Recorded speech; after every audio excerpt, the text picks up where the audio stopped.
પ્રમાણે જો જંત્રી વધે તો સારું। અમુક જગ્યાએ તો અહીંયા એવી પરિસ્થિતિ છે કે જ્યાં દાખલા તરીકે જંત્રી ₹1,00,000ની હોય અને માર્કેટ વેલ્યુ 50,000ની હોય। આવા પણ અમુક કિસ્સાઓમાં સર્વે નંબર છે।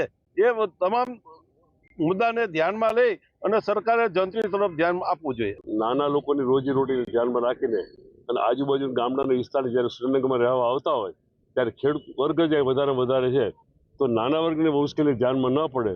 જો જંત્રીનો આટલો બધો અસહ્ય વધારો થતા હોય તો એ યોગ્ય નથી લાગતો અને બિલ્ડર્સ દ્વારા સખત વિરોધ કરવામાં આવે છે।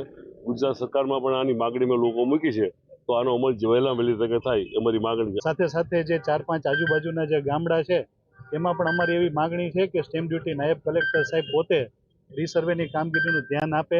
જે તે એરિયાના જે બિલ્ડરો હોય, જે લોકો રહેતા હોય, સ્થાનિકો જમીન લે વેચનું કરતા હોય એવા લોકોનો સંપર્ક કરી અને ભાવ યોગ્ય છે એની ચકાસણી કર્યા બાદ જ આ રિપોર્ટ કલેક્ટર સાહેબને અને કલેક્ટર સાહેબ દ્વારા ગુજરાત સરકારને સોંપવામાં આવે તો સાચો ભાવ જણાવવાની અથવા સાચો ભાવ જંત્રીનો નીકળવાની શક્યતા છે। જંત્રી અમુક જગ્યાએ 50% વધારી છે, અમુક જગ્યાએ 80% વધારી છે। અલગ અલગ રેશિયો છે। પણ જે 1 વર્ષ પહેલાં જે બમણી જંત્રી કરી હતી એમાં પણ ખાસ કરીને દૂધેજની સીમમાં ભાવ ઓછા કરવાની જરૂર હતી। એની બદલે અત્યારે પાછી નવી જંત્રી વધારી છે। એટલે અમે એનો આવેદનપત્ર દેવા આવ્યા છીએ કે ભાઈ જંત્રીના ભાવ બહુ વધારે છે, બીજું સ્ટેમ્પ ડ્યુટી થોડી ઓછી કરો।